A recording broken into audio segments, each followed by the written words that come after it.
arrancamos, ya somos 24 personas, arrancamos, Aldrich, con tu charla. Como todos sabemos, tenemos unos 40 minutos de charla o un poco más, y luego lo más rico que es la conversa entre todos y el cruce de opiniones. Gracias otra vez por estar aquí y Aldrich, es tuya la reunión. Ok, buenas tardes con todos, es un gusto saludarlos y les agradezco estar aquí presentes en esta charla. Esta es una charla que, bueno, primero quiero confirmar que me escuchan bien, porque estoy acá con unos audífonos. Perfecto. ¿Sí? Sí, Andrés, conforme. Ya, ok, gracias. Bien, te escuchan. Pues excelente.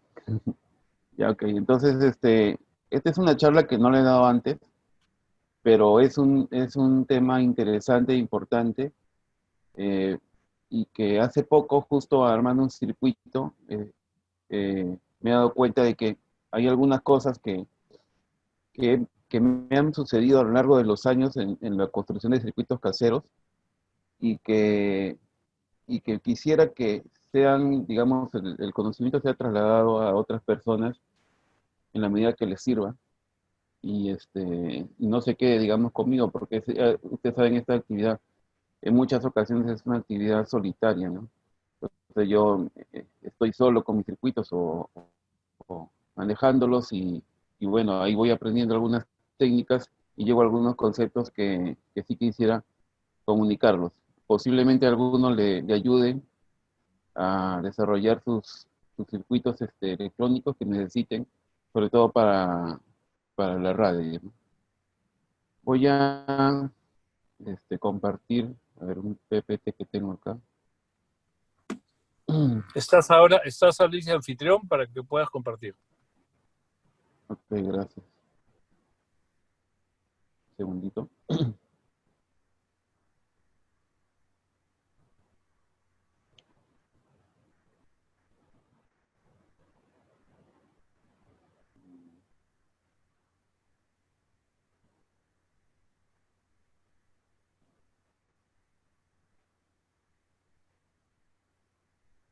Está.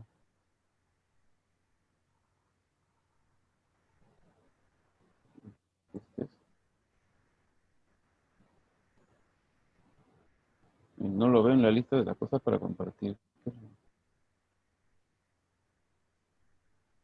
A ver, Lo que tengas en pantalla lo puedes compartir con la flechita que tienes abajo.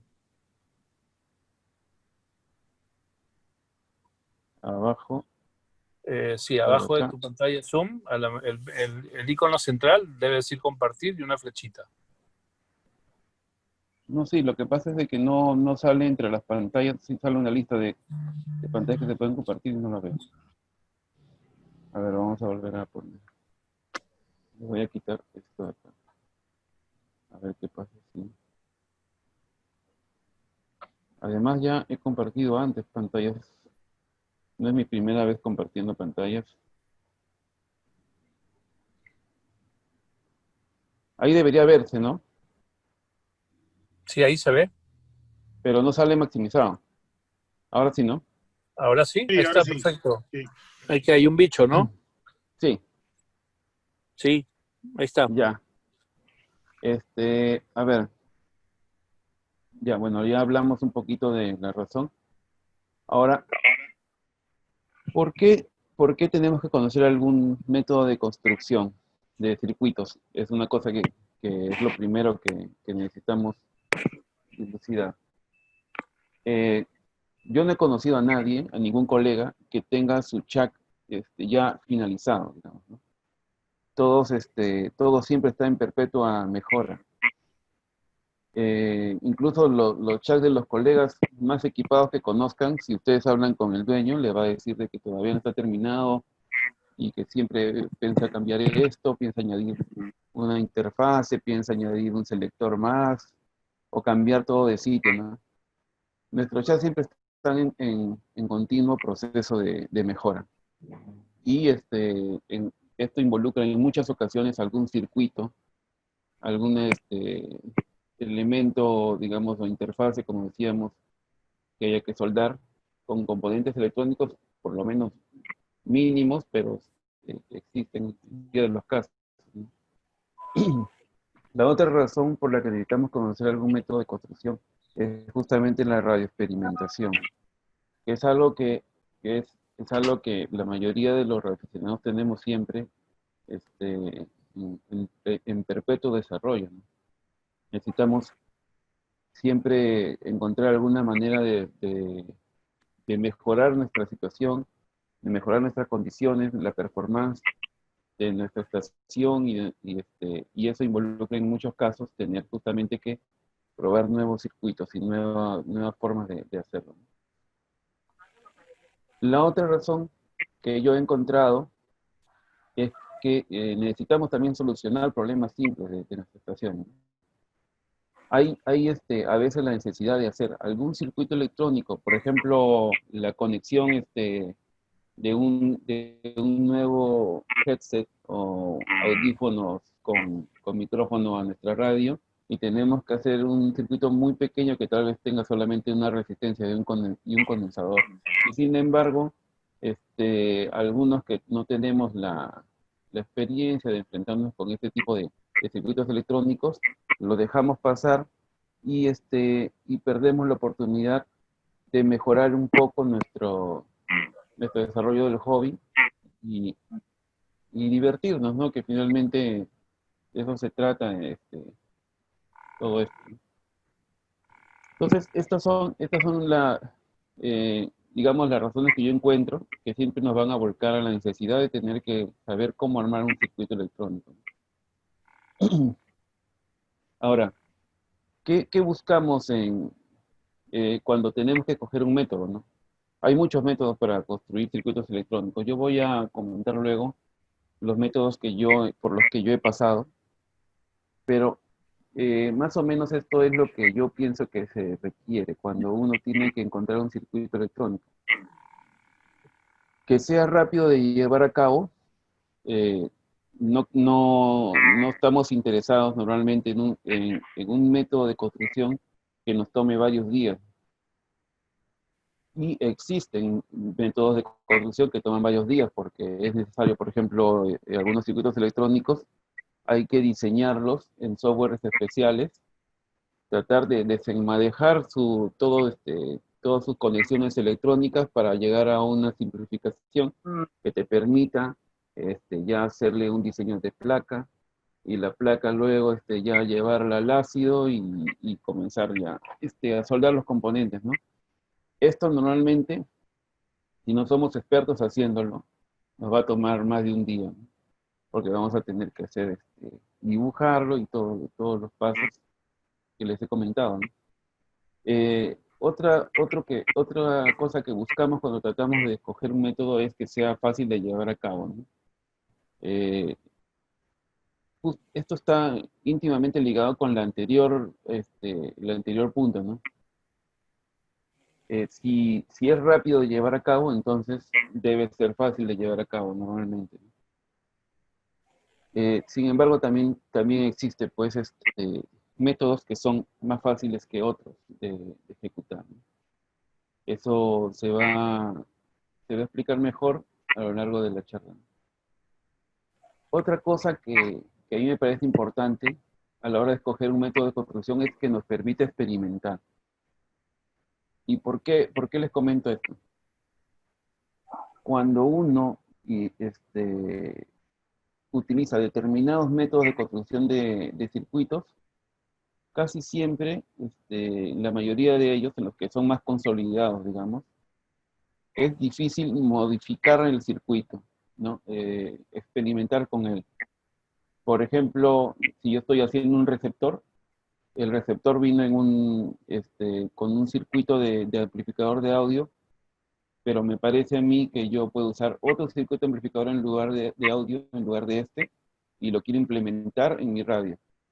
Si ya tengo la placa elaborada, va a ser muy difícil experimentar cambiando un amplificador de audio por otro, o cambiando un oscilador por otro. Entonces, que el mismo método nos permite experimentar es algo fundamental, me parece, para desarrollo. La otra razón que yo le encuentro, es, mejor dicho, el otro punto que encuentro es que nos permite encontrar errores fácilmente. Los circuitos electrónicos, cuando son caseros, van a tener muchas probabilidades de que fallen. Con el tiempo cada vez serán menos las fallas, pero siempre van a haber un poco de esto. Y cómo encontrar la falla realmente es un poco complicado con determinados métodos de construcción de circuitos. Y lo último punto es que sea estable. Vamos a buscar que nuestro circuito sea estable, no solamente estable electrónicamente hablando, o sea, que funcione bien establemente, no sé si establemente, pero que sea estable, sino también el hecho de que sea estable estructuralmente, ¿no? Hay muchos métodos, pero algunos son un poquito más endebles que otros, digamos, ¿no? Entonces buscamos un método que sea estructuralmente fuerte para los componentes que hayan en él, ¿no? Entonces vamos a hablar de los métodos caseros de construcción de circuitos electrónicos para radioexperimentación. Toda esta aventura empezó en el año 2008 para mí, y este es uno de los primeros circuitos que yo armé. Y voy a comentar cada estilo o cada método de construcción de circuitos por lo que he pasado, para que un poquito se hagan la idea de cuáles son las ventajas y desventajas que yo he tenido que enfrentar cuando los he utilizado. El montaje en placa preperforada como esto es lo más común. La mayoría de los aficionados que hacen sus circuitos electrónicos lo utilizan. Es muy común, porque ya viene con todas estas perforaciones que me permiten poner los componentes con facilidad. Y al otro lado, lo que tenemos al otro lado, son estas perforaciones con un poquito de cobre en el que yo puedo soldar las patitas. Ahora, justamente aquí viene un comentario al respecto, ¿no? Esta forma de construir circuitos es rápida en cierta forma, pero requiere que yo haga un diagrama distinto al diagrama electrónico con el que lo voy a construir para ordenar un poquito los componentes en esta placa y poder hacerlo funcionar adecuadamente. Entonces, requiere una planificación previa. A veces no es tan fácil hacerla, o a veces simplemente nos comenzamos a mandar a soldar los componentes y ir viendo qué sucede en el camino, ¿no? Pero para mí la gran desventaja que tiene este método de construcción de circuitos es esto, ¿no? Primero, por el otro lado, ¿no? Por el lado contrario, las soldaduras que se tienen que hacer para hacer caminos, no basta a veces con el largo de la patita, sino que hay que construir caminos con el cobre mismo, con el estaño mismo, como se ve en esta vista. Se ven acá algunos surcos hechos con solamente estaño para conectar los componentes, ¿no? Y en la ejecución particular de cada una de las soldaduras, estos pads de cobre, cuando se sobrecalientan, cuando nosotros soldamos con más calor del necesario, dejamos el soldador más tiempo del necesario, se desprenden estos pads de cobre y se pierde, digamos, la estabilidad que te da por el estar unido a la placa el circuito, ¿no? La placa.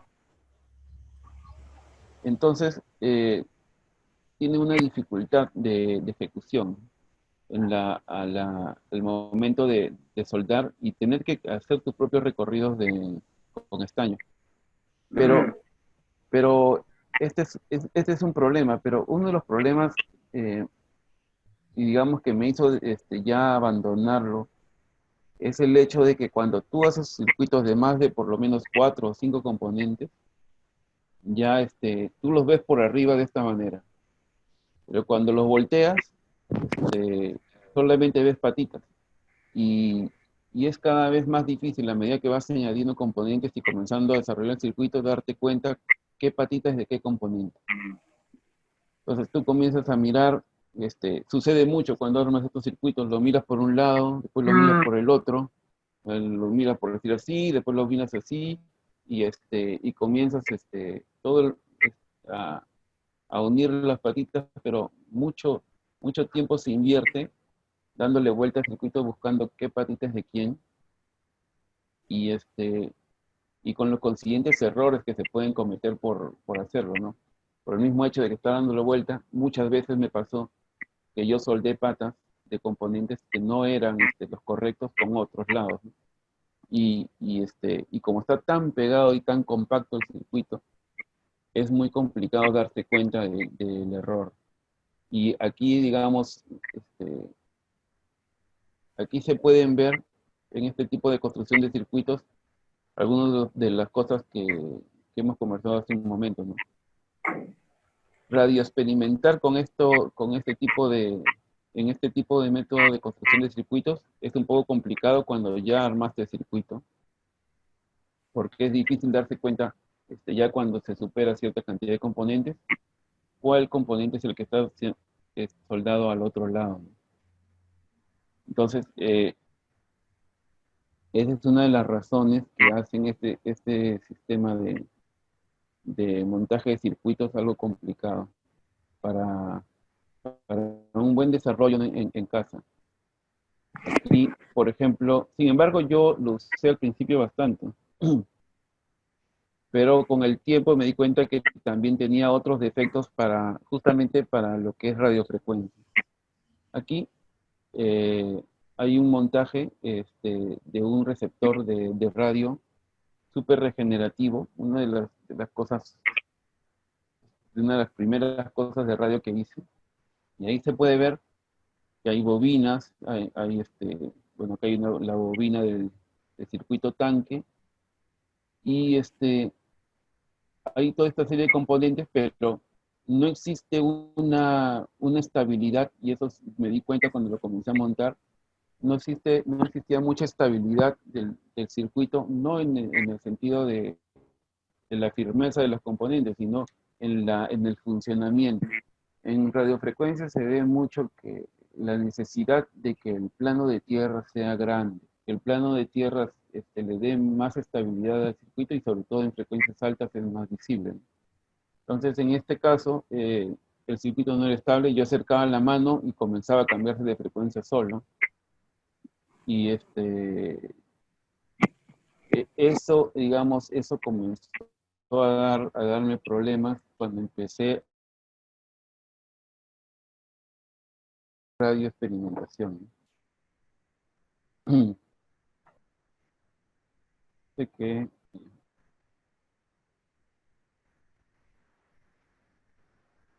aquí también hay un circuito de la época más o menos 2008, un transmisor en FM, por acá se metía un micrófono con audio y muy simple, transmitía en la banda comercial de la FM, ¿no? Entonces yo podía escucharlo por mi radio receptor.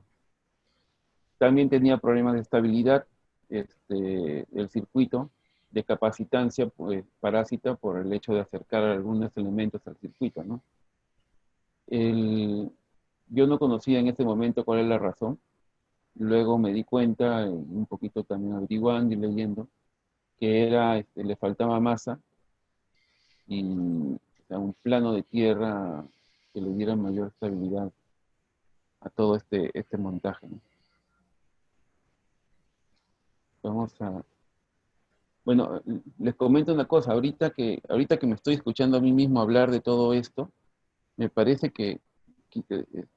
voy a tratar de hacerlo más sencillo porque creo que está un poquito complicado de entender tal vez. Acá tenemos colegas que de paso los saludo y futuros colegas también. Les agradezco por estar aquí, no los saludé al principio. No se vayan a asustar, un poquito esto es una introducción a los métodos, seguramente después los van a comenzar a desarrollar poco a poco. Eh, voy a tratar de no ser complejo las cosas que digo, en realidad. Después lo van a ver bastante, ¿no? Continuando, el método de la plancha y el cloruro férrico, que ya muchos también lo conocen. El método de la plancha, le dicen porque, para los que no lo conocen, se trata de imprimir, digamos, imprimir el recorrido del circuito electrónico que va a ser el cobre finalmente, que se puede ver aquí todos estos caminos de cobre.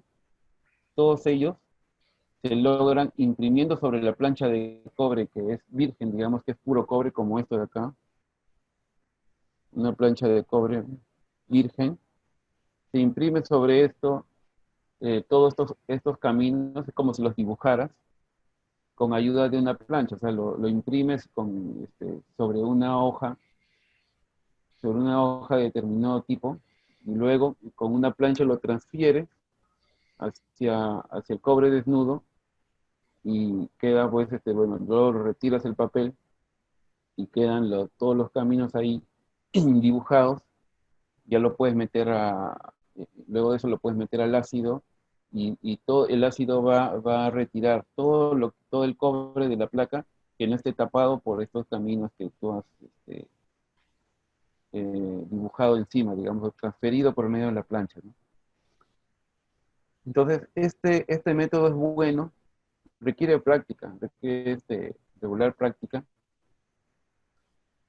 porque si pueden ver, los caminos no se ven perfectos. Incluso acá, este es un circuito bastante antiguo, ¿ok? Acá, por ejemplo, acá se puede ver este camino de cobre, que está un poquito carcomido, no está totalmente delineado, y a veces incluso hay problemas porque no se llega a transferir una parte y se corta un camino de cobre, ¿no?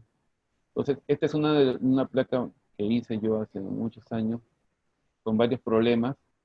Hice algunos que me salieron mejor, pero quería mostrarle esta porque es justamente la que muestra los errores, ¿no? Algunos problemas que trae el baño de ácido para eliminar el cobre. Y bueno, acá también se puede ver algunos errores de soldadura por el nivel de precisaje todavía que estaba en sus inicios en esa época. Pero hablando de este método de construcción de circuitos, ¿cuál es el problema que yo le veía? Yo le veo hasta ahora, ¿no?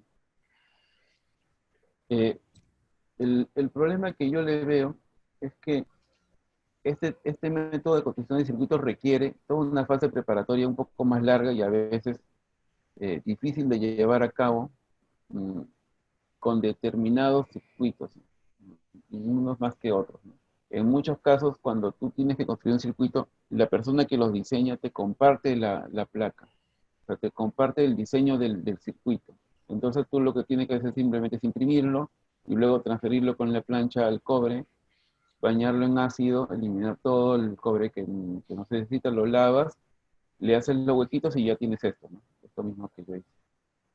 Pero cuando no existe el circuito compartido por el colega, entonces tú tienes que dibujarlo en un software especial de diseño de circuitos. Y en ese software lo vas a ordenar los componentes de manera que no se crucen entre ellos sus caminos, y cuando lo tengas, generarás el diseño del circuito, lo imprimirás y continuarás con el proceso que ya hemos conversado. Entonces, requiere toda una fase preparatoria previa, que además involucra tu conocimiento del software, el manejo del software, que no es tan fácil. O sea, poco a poco lo vas aprendiendo. Yo manejé varios de ellos, pero provoca, pues, estamos viendo algo ahí, ¿no? Ya.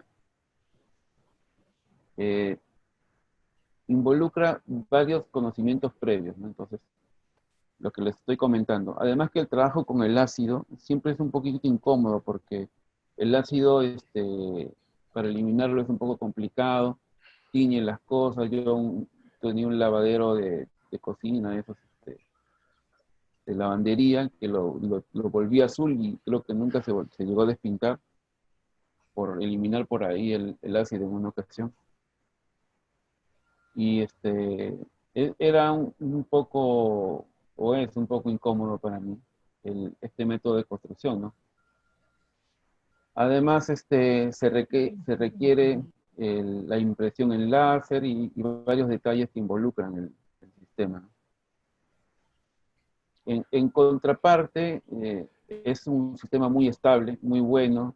Ya no hay errores cuando tú has diseñado bien el circuito y lo estás llevando a cabo de esta manera, no hay errores ya en, normalmente en el funcionamiento, ¿no? Estos errores que pueden provocarse cuando tú sueldas un componente en lugar de otro, ¿no? A ese tipo de errores me refiero. A veces, como en el método anterior que hablamos de la placa preperforada, yo podría equivocarme y soldar una resistencia con otro componente con el que no debía haber sido soldado. Entonces, este tipo de cosas aquí no pasan comúnmente, solamente por error tuyo, o sea, que no te des cuenta de dónde lo estás soldando, pero en sí, ya todos los caminos están preparados y no deberían haber un error de ese tipo. Pero también lo que ocurre con este tipo de circuitos, además de todo lo que he comentado, es que es difícil la experimentación. O sea, si yo quiero cambiar o añadir un circuito, reemplazar una serie de componentes por otro, entonces se complica su ejecución. Hay manera de lograrlo, pero es bastante complicado, ¿no? Si alguien está interesado en el futuro, podemos conversar al respecto, pero como les digo, para la radioexperimentación, este tipo de construcción de circuitos no sería tan adecuado, pues no lo puedo modificar luego de que ya está hecho y soldado, ¿no? Entonces, hablamos un poquito de esto. Esta es una variante que yo un tiempo estuve usando, y es el dibujar los caminos de cobre con plumón indeleble. Entonces, en una plancha de cobre virgen, tú puedes dibujar ahí los caminos de cobre, o más o menos, digamos, las islas, digamos, donde van a ir unidas varias patas, y así vas a armar tu circuito, ¿no? Entonces, esta forma es un poco más rápida, porque no tengo que diseñar el circuito electrónico, pero sí o sea, no tengo que diseñarlo en software, pero sí tengo que diseñarlo por lo menos en un papel para darme cuenta cuántos de estas islas de cobre requiero para juntar los componentes y dónde deben estar, ¿no? O sea, todo esto requiere una preparación previa, y como ven aquí, el resultado no es tan bueno en realidad, ¿no? Porque lo que yo notaba era que cuando yo echaba aquí todo lo que es el plumón indeleble, cuando comenzaba a pintar, y volvía a pasar sobre una parte para pintarla más, digamos, entonces comenzaba como a perderse esa primera capita. Acá se nota claramente en la imagen los surcos del sentido en el cual yo iba pintando con plumón, ¿no? Entonces, después de un tiempo, o sea, funcionaba así, porque yo, a pesar de que hay pequeños espacios sin cobre, hay bastante zona por la que sí está hundido, así que llegaba a funcionar. Pero no es un método limpio, y volvíamos al problema del ácido, ¿no? Porque esto también se hace con ácido, con el fluoruro férrico, que, que es el que elimina el cobre excedente y lo deja en solo la placa, ¿no? Como se puede ver, estos espacios aquí libres de cobre. Luego de que dejé esta variante, conocí este método, que este circuito, este montaje por si acaso no lo he elaborado yo, sino un colega, Alfa Alfa 7 Eco Eco. Creo que la máxima expresión del estilo Manhattan en construcción de circuitos lo ha hecho él. Sus circuitos son sumamente ordenados y tienen un muy buen acabado, ¿no? Este método de aquí, para los que no lo conozcan, se llama Manhattan, porque todos los componentes están siempre de manera vertical como si fueran edificios.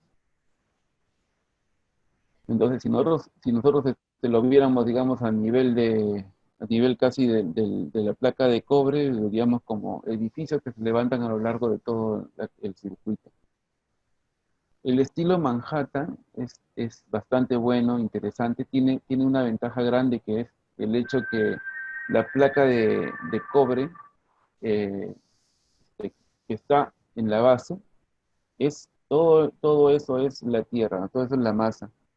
Y la masa, digamos, es amplia, digamos, abarca todo el circuito, y eso le ayuda a darle más estabilidad a todo el conjunto, ¿no? La estabilidad que buscamos en circuitos de radiofrecuencia.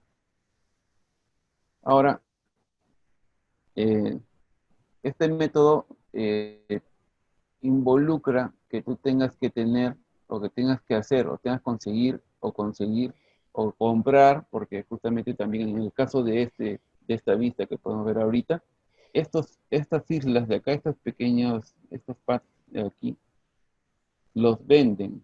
No son comunes encontrar por acá, ¿no? Casi me compré en una ocasión, en Estados Unidos me parece.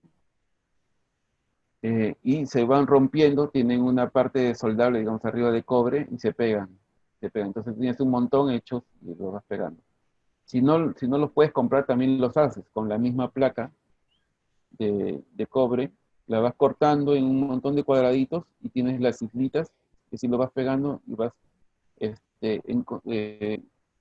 digamos, uniendo ya los componentes que van unidos entre sí a través de estas pequeñas islitas, ¿no?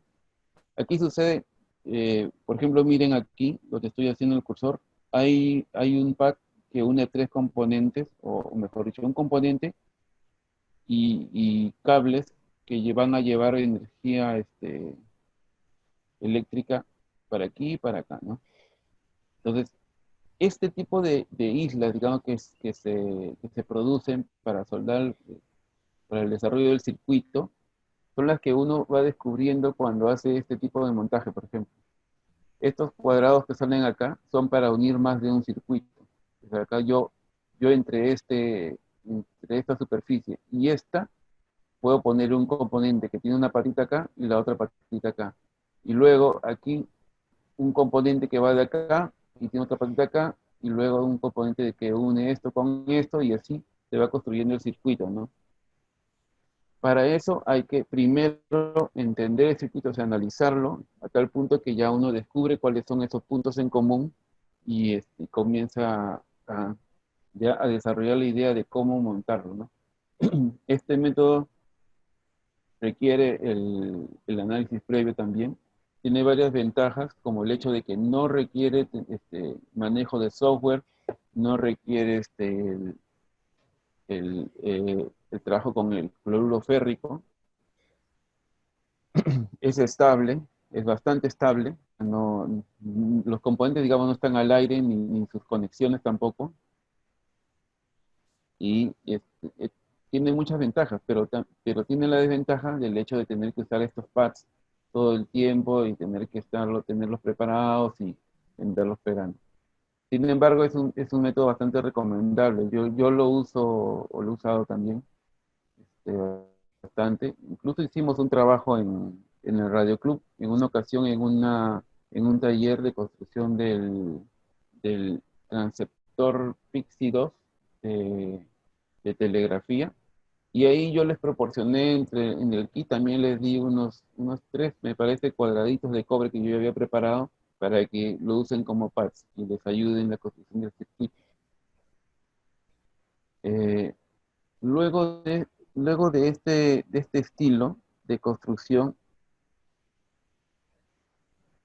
viene el famoso y el que más tiempo he utilizado, que se conoce como el método del insecto muerto. El método del insecto muerto, bueno, el insecto muerto es la traducción. Yo en realidad hasta ahora no he conocido a nadie que use ese nombre,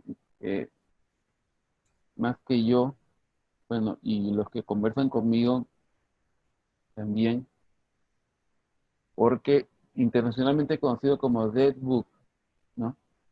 Este método de construcción de circuitos se llama así justamente por algo que estamos viendo aquí en la imagen, que es un circuito integrado que se puede ver por acá, que está patas arriba. Acá vemos la parte baja del circuito integrado, no sale su nomenclatura, el tipo de circuito integrado que es, no sale, porque eso está abajo. Está vuelto patas arriba como si fuese un insecto muerto, con las patas estiradas y hacia todos lados, y ahí es donde, digamos, se sueldan todos los demás componentes, se sueldan la misma pata, incluso amasan. Mira, por ejemplo, en esta pata que se puede ver aquí está soldada a masa, que es simplemente la placa virgen, que sirve de masa, y una patita se suelda ahí, ¿no? Y eso también le brinda estabilidad para que esto no se mueva. Este método tiene numerosas ventajas también para la radioexperimentación. Es rápido de ejecutar, es casi intuitivo. Prácticamente no hay preparación previa, porque tú mirando el circuito electrónico al lado, simplemente comienzas a soldar los componentes de la misma forma casi que lo ves en el circuito. O sea, es casi una representación de la vida real del circuito que tú tienes que construir. La otra ventaja que tiene es el plano de tierra, por supuesto, que hemos estado hablando. Le brinda mucha estabilidad a los circuitos que tienen que ver con radiofrecuencia. Otra ventaja que tiene es que la totalidad del circuito es visible, así como sus conexiones. Entonces, yo puedo ver no solamente los componentes que he puesto, sino que las conexiones que hay entre ellos. Entonces, ya no tengo duda sobre si conecté o no conecté un circuito perdón, un componente con otro. Ya no tengo que hacer eso de voltear la placa para mirar qué hay abajo, y si se soldó abajo, y si el que está arriba es el correcto.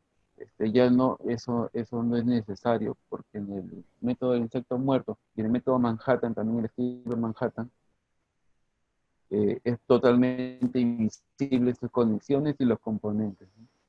Te brinda mucha facilidad además para la radioexperimentación, este método. El Manhattan también hasta cierto punto, porque yo puedo aquí cambiar, como me ha pasado muchas veces, necesito cambiar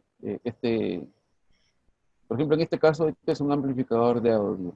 Se dice, de acuerdo a los diseños de este tipo de circuitos bastante comunes, que si yo cambio los condensadores, los valores de los condensadores electrolíticos de aquí, logro determinada ganancia. Entonces, tú pruebas con un tipo de configuración, pero si no te parece adecuado para lo que estás desarrollando, pues lo cambias por otro valor. Y eso lo puedes hacer con facilidad en este tipo de montajes. Hay otros tipos que no son tan fáciles, o puedes añadir incluso más de un componente donde debería haber uno. Por ejemplo, por la ley que existe de suma de condensadores en paralelo, si yo no tengo este valor, el valor de un microfaradio, o por decir, vamos a ponerle 10 para que sea fácil de hacerlo, pero si tengo dos condensadores de 5 microfaradios, los puedo poner en paralelo para formar los 10 que necesito. Y en este método es fácil de hacer, ¿no? Porque simplemente los pego y los suelto. Cuando tengo las placas ya hechas para determinado circuito, eso se complica. Se puede hacer, si lo saldo uno por arriba y el otro por debajo, lo puedo hacer, pero ya es un poquito más difícil la radioexperimentación. Acá este método favorece muchísimo la radioexperimentación y prácticamente tiene todas las ventajas de lo que hemos estado hablando al principio. Pero tiene una desventaja, que es la que ha provocado que yo le haga una variante al método del insecto muerto cuando hago circuitos, ya en los últimos años, ¿no? Y es la firmeza del circuito. Si ustedes se dan cuenta, aquí aquí hay cables que llegan, este cable de acá llega a masa, este cable se suelda a una patita del circuito integrado, pero este cable de acá llega a un condensador electrolítico, a una de las patitas y luego se va, ¿no? Me parece que esta es la salida de audio. Cuando sale de esta manera, esta zona de acá, este condensador está en el aire, está conectado por esta pata. Pero cuando este cable se jala un poco, todo este condensador se mueve. Este circuito no es estable. Entonces, se puede evitar de algunas maneras o se puede mejorar esto, pero en sí el método está hecho para ser bastante, bastante simple, ¿no?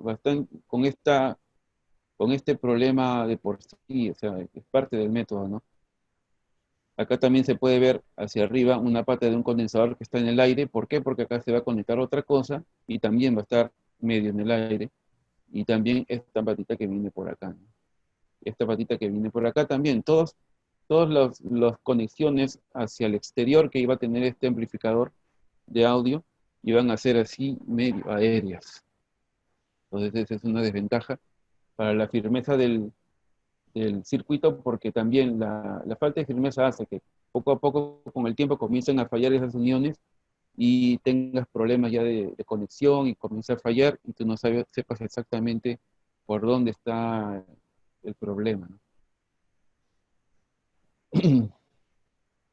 Para circuitos simples y rápidos es excelente también, a pesar de lo que estoy comentando. Por ejemplo, acá hay un oscilador de cristal que me ha servido a mí por mucho tiempo, y a más de un colega también que se lo he recomendado porque es súper simple. Tenemos el cristal de cuarzo aquí, y con unos cuantos componentes ya tenemos un oscilador. Este oscilador te puede servir como marca para probar si tu receptor, por ejemplo, funciona. Simplemente le conectas la energía y el valor que tenga acá el cristal es el que va a comenzar a transmitir, digamos, como un transmisor. Lo pones al costado de tu receptor y comienzas a sintonizar, y cuando encuentres el punto escucharás el pitido de la transmisión de este pequeño oscilador, ¿no? Y así sabrás que tu receptor está funcionando en determinada frecuencia. Es para monitorear, y también puede servir para generar una transmisión de telegrafía, por ejemplo, amplificando la señal que tiene como resultado esto, ¿no? Entonces, este circuito tan pequeño, eh, hacerle un diseño de placa o tal vez llevarlo a la placa preperforada, también puede funcionar por lo pequeño, pero es tan rápido y fácil de armar con este método que es prácticamente hecho para este tipo de forma de construcción. Eh, Además, está el hecho de que normalmente cuando uno, como le decía, queremos que el método sea rápido de implementar y que sea fácil de hacerlo. Este tipo de construcción, o sea, y como pueden ver que en este circuito se armó o se montó en minutos. Es súper rápido, y entonces ya tú no tienes que esperar para poder experimentar. Y eso es importante porque el tiempo que te involucra llevar a cabo algunas cosas a veces te desanima, ¿no? O por ejemplo, como me pasó a mí en los principios del desarrollo electrónico que tenía, cuando quería que todos mis circuitos sean en placas prediseñadas y diseñadas con software y después trabajadas así, a veces tenía que irme a- o dibujarlo yo, tener que irme a Paruro a buscar a alguien que dibujara el circuito más rápido, lo sacara en la placa para que ya yo lo pudiera en mi casa pasar por el método de la plancha y etcétera, ¿no? Entonces la idea es evitar que los colegas des- se desanimen, digamos, ante las complejidades o de algunos circuitos y de los métodos que existen para que puedan sacar adelante las ideas que tengan, las mejoras o experimenten, ¿no? Aquí ya podemos ver un poco la variante que es la que yo estoy usando ahora. Este método sigue siendo el método de insecto muerto, que también me olvidé comentarles, le llaman, algunos, le llaman el ugly style, el método feo, porque no es muy simpático a la vista. Pero como yo una vez leí, no me acuerdo el indicativo del colega, un radio experimentador también, su máxima era construye para funcionar y no para embellecer. Creo que estaba mal traducida, por eso no suena también en español, pero es más o menos la idea, ¿no? Lo importante es que el circuito funcione. No importa si te parece que se ve feo o no, ¿no? Esto fue difícil de aceptar al principio para mí porque yo justamente mi formación es de arquitecto. O sea, mi formación académica es arquitecto y todo el desarrollo electrónico que he tenido luego ha sido autodidacta. Pero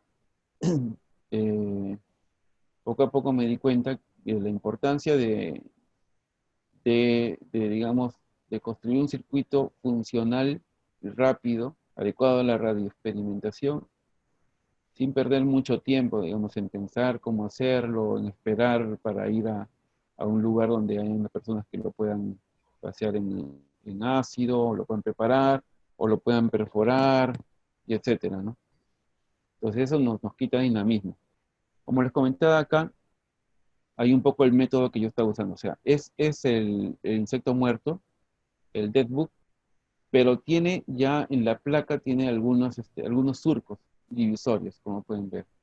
Aquí hay divisiones que ya no he necesitado vaciar en ácido la placa para formar islas, porque formo las islas con surcos. Estos surcos me dividen esta parte de aquí y de esta parte de la misma manera y también de forma rápida. Entonces, esto es un poco el método que ahora uso, que vamos a verlo con detalle más adelante.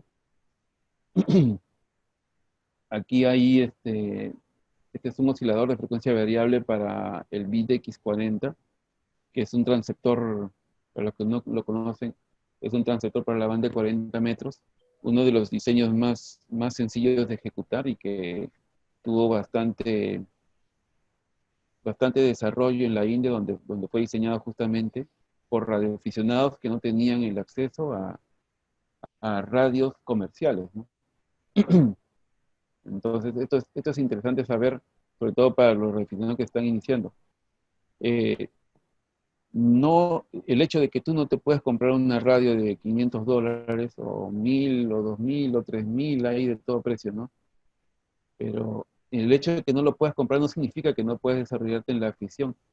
Y en el caso de los indios, por ejemplo, ellos, gracias a que había un colega, un compatriota suyo que había desarrollado este diseño, el BDX, en principio para la banda de 20 metros, ellos pudieron construir sus propios transceptores y salir al aire en QRP, pero salieron muy bien y hay mucho trabajo al respecto, muchos aficionados que lo siguen usando. Yo también hice más o menos unas cuatro versiones del BTX modificado para la banda de 40 metros, ¿no?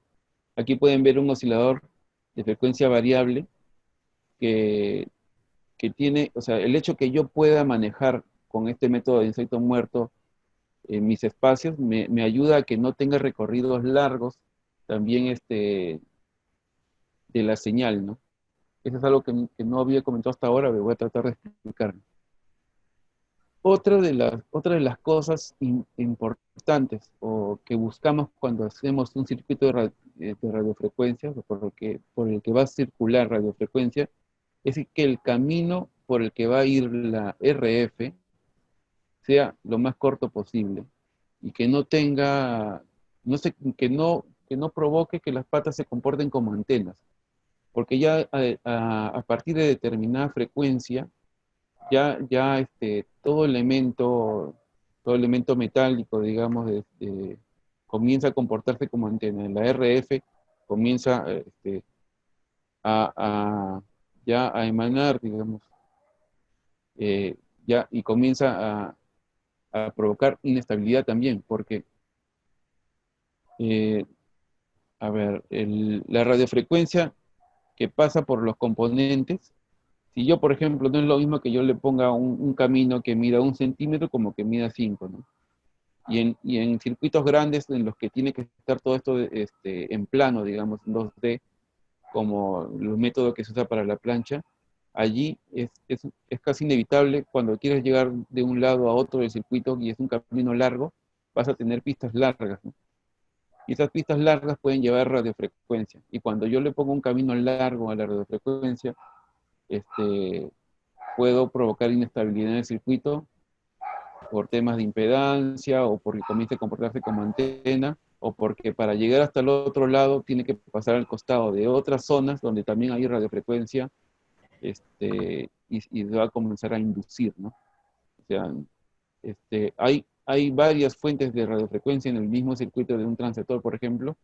Uno va a ser el oscilador variable, pero otro también va a ser el oscilador de batido, el BFO con B grande y el BFO con V, ¿no? Ambos son dos osciladores que están trabajando al mismo tiempo. Hay RF de distintas frecuencias circulando en el mismo transceptor. Así que lo ideal es manejar el camino de la radiofrecuencia una vez que uno se da cuenta cuál es, lo más corto posible. Y cuando tú manejas este método en 3 dimensiones es fácil, porque como tú ya conoces cuál es, entonces tú comienzas a pegar todos los componentes lo más posible en la parte que es radiofrecuencia. Y ayudado a este plano de masa grande, le da mucha estabilidad al circuito. Con eso el resultado va a ser en muchas ocasiones mejor que si tú lo hicieras con el método del cloruro férrico y vaciando esta plata, ¿no? Esa es una gran ventaja que tiene.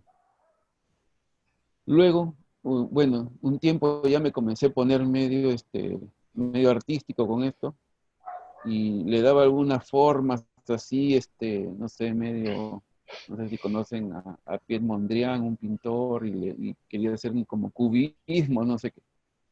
Ahora, esto de acá es válido en este circuito en particular porque estamos hablando de un teremín. Un teremín es un instrumento musical, digamos, que trabaja en base a la capacitancia y, digamos, también una radiofrecuencia que produce la capacitancia en las manos. Entonces yo acerco mis manos y suena y entonces así obtengo una serie de notas, ¿no? Y entonces hay todos unos músicos que ponen un teremín con una antena y otra y lo acercan y comienzan a hacer su música, ¿no? Entonces esto me lo pidió una persona y yo hice el teremín y aquí como no había alta frecuencia, o sea, no había no había los megahertz que hay en un transceptor, sino mucho menos, podía darme el lujo de hacer las partidas un poco largas, ¿no? Entonces ese tipo de cosas, ese tipo de conceptos es importante conocerlos y manejarlos, pero como ven acá, puede tener su lado estético, ¿no? La forma de construir el circuito. Y en realidad, si ustedes lo ven así, si ustedes vieran el circuito dibujado en la nomenclatura electrónica, se va a parecer mucho al resultado. Es casi una traducción de lo que es el circuito cuando uno lo ve dibujado. Y eso hace que sea fácil de montar, porque yo veo el circuito y lo hago prácticamente igual, pero en la realidad, ¿no?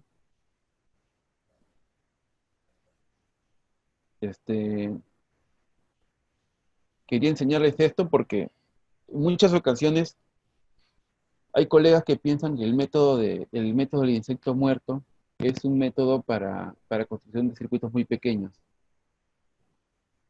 que es difícil afrontar circuitos muy grandes, ¿no?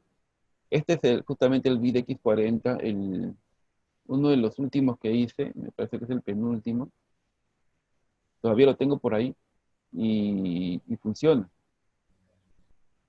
Y está hecho todo, absolutamente todo en el método del insecto muerto, o sea, con breves chispazos del método que finalmente termino ya usando ahorita, ¿no? Y les digo que esta parte de acá que pueden ver aquí, no sé si estoy moviendo el cursor, este es el filtro pasabanda que hemos visto acá, este de acá. Este filtro pasabanda es este que está acá. Este. Y esta cápsula metálica que se ve acá, un capuchón un poquito, es lo que cubre la bobina del oscilador principal, digamos, el de sintonía de la radio, al que hay que darle la mayor estabilidad y hay que blindarlo. Entonces, este capuchón es este que sale aquí, hacia arriba, este capuchón. Entonces, se puede, todo circuito electrónico tiene partes. Si las radios tienen determinadas partes bien marcadas, es muy interesante. Que el filtro pasabanda puede ser individual y lo puedo usar en muchos otros circuitos. O sea, este filtro pasabanda lo puedo pasar a otro diseño de transceptor distinto al BDX. Y si yo respeto más o menos la impedancia que se esperaba, entonces va a funcionar. Así puedo radio experimentar. Por eso lo hice en pedacitos, porque así yo puedo sacarlo de aquí y poner otro filtro pasabanda para probar. Puedo cambiar el oscilador o puedo cambiar las partes de este mismo oscilador con facilidad porque todos los componentes los veo, ¿no? Los componentes y sus conexiones las puedo ver. Ahora que les comento acá que hay breves chispazos de lo que yo finalmente desarrollo es por el hecho de que las islas son generadas en muchas ocasiones por los surcos. Estos surcos que están acá, que dividen esta zona de aquí, estos surcos que hay acá, me permiten que ahora yo ya puedo soldar este componente a esta isla y ya no quede en el aire, porque si no, esta patita de acá, de esta bobina, tenía que unirle a este condensador en el aire. Entonces, este circuito no iba a ser lo suficientemente estable. Acá, en cambio, acá en el BDX hay algunas zonas que tienen esto, pero no todas, ¿no? Estaba ya todavía desarrollando, digamos, la idea, y poco a poco iba a llegar a lo que finalmente les quiero comentar, ¿no? En el desarrollo ahora para el desarrollo de este tipo de montaje, o sea, por el que yo finalmente me he decantado, que es el insecto muerto con la variante de las islas, digamos, no sabía cómo llamarlo, la verdad. Es casi una mezcla entre el Manhattan y el insecto muerto, pero con las islas que no son pads pegados, sino son hechos en la misma placa, ¿no? En este tipo de variante, yo uso varias herramientas para construcciones de circuitos electrónicos, que a pesar que son bastante intuitivas de saber, yo las quiero comentar porque me he dado cuenta que esta cantidad de herramientas me han servido a lo largo de los años, y ya estamos hablando de 12 años, en los cuales prácticamente no necesito nada más que esto. A veces puedo utilizar una que otra cosita, pero para un montaje electrónico de este estilo, con lo que les voy a comentar, es suficiente.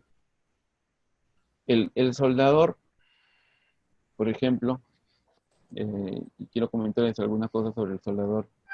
El soldador que yo tengo como 5 guardados en una caja, pero el último que tengo, ya lo tengo hace como 5 años. Y no tiene ningún problema, ni siquiera la punta le he cambiado. ¿Por qué? Porque al principio hacía lo que todos tratamos de hacer, es ahorrar, ¿no? Buscaba los soldadores baratos y eso no me traía buenos resultados con el tiempo. Entonces, yo les recomiendo se compren un buen soldador de lápiz, que es bastante versátil de lápiz, de una buena marca, y con eso van a evitar tener que comprar ninguno más, porque como les digo, ya tengo 5 o más años con este último soldador, y no tiene ningún problema, está perfecto. Ahora, sobre el bateaje, que también es una duda que tenemos cuando estamos empezando, yo le recomiendo normalmente a los que están empezando con componentes electrónicos pequeños como circuitos integrados. El circuito integrado son estos que tienen patitas, así como este de acá, como este insecto que está volteado, que es un circuito integrado. Significa que dentro de esta cajita negra hay componentes súper pequeños que pueden ser estos mismos que están afuera, resistencias y condensadores, pero dentro en su versión nano, digamos, y hacen que todo esto sea en realidad un circuito integrado. O sea, dentro hay todo un mundo de circuitos, de componentes, perdón, que forman toda una serie de conexiones. Entonces, cuando se trabajan con circuitos integrados de ese tipo, o cuando se trabaja con ciertos transistores como este, si yo le aplico demasiado calor a alguna de las patas, entonces yo lo puedo malograr, no lo puedo echar a perder. Así que yo normalmente les recomiendo a los que están empezando, se compren un soldador de 20 a 30 vatios de potencia, porque no va a desarrollar mucho calor, y así cuando uno está aprendiendo a soldar, lo puede dejar un poquito más de tiempo en la patita hasta que agarre bien el estaño, y ahí lo puede soltar, y entonces con eso no va a producir ningún problema. Pero yo actualmente no uso un soldador de 20 a 30 vatios, el mío es de 60. ¿Y por qué? Porque ya, por la costumbre que ya tengo de soldar y la experiencia que he desarrollado, hace que yo más o menos mire el tiempo. O sea, el de 60 vatios es mucho más caliente, ¿no? Se desarrolla más calor. Y si yo lo uso con circuitos integrados y lo dejo más tiempo del necesario, entonces los puedo echar a perder, ¿no? Porque ya desarrolla mucho calor. Lo que hay que hacer es saber medir el tiempo y trabajar rápidamente, tener un método para soldar, y entonces no vas a tener problemas de usar uno bastante caliente. Entonces, este soldador caliente me ayuda porque me ayuda a soldar más rápido. Sin problemas, si comienzan a practicar, ¿no? Los que no lo hagan mucho, poco a poco, soldando. Recuerden siempre que una buena soldadura debe brillar. O sea, esa es una máxima que tienen que tener siempre en la mente. Una soldadura buena tiene que brillar, tiene que verse como si fuese acero inoxidable recién pulido, ¿no? Algo así. tiene que brillar. Si no brilla tu soldadura, significa que es una soldadura fría. Una soldadura que no se ha desarrollado, digamos, bien y que se va a terminar desprendiendo. Y que si ustedes sueldan y les sale una soldadura fría, desuéldenla y vuelvan a hacer. Pero no la dejen porque eso les va a poder provocar problemas en el circuito que después uno no tiene idea de dónde están. Dónde está el problema de encontrarlo, después entre tantos componentes es un poco complicado. Luego, yo dejé de usar la pasta para soldar comúnmente usada, bastante, no sé si se acuerdan, cuando uno iba para Paruro, veían la gente con su soldador o el que reparaba televisión, metiéndolo en una latita donde salía humo, y entonces ahí se ponía a soldar. Esa pastita que hay ahí, el flux, sirve mucho para ayudar a que corra el estaño en los componentes electrónicos o en superficies como el cobre, pero era necesario cuando el estaño que te vendían era un estaño, era puro estaño, digamos, ¿no? Puro estaño. Pero ahora, cuando uno compra en tiendas para electrónica, puede comprar un estaño con alma de resina. Entonces, a pesar que ustedes ven que el estaño es súper delgado, es un cable delgado, en el centro tiene como un pelito de resina, ¿sí? Casi de ese grosor. Un pelito por dentro de resina. Esa resina va a actuar como el flux igual, entonces ya no lo requiero. Yo tengo años soldando con el estaño con alma de resina y aplicándolo de frente sin necesidad de usar el flux. Ahora, cuando ustedes tengan que enfrentar la soldadura de ciertos componentes, digamos, que tengan mucha superficie metálica, o sea, tengan mucha disipación, ¿no? Porque cuando ustedes enfrentan la soldadura de algo metálico grande, entonces saben de que calentar todo eso va a tomar más tiempo y más potencia, porque es una superficie más grande y además disipa mejor el calor porque es también grande, justamente, ¿no?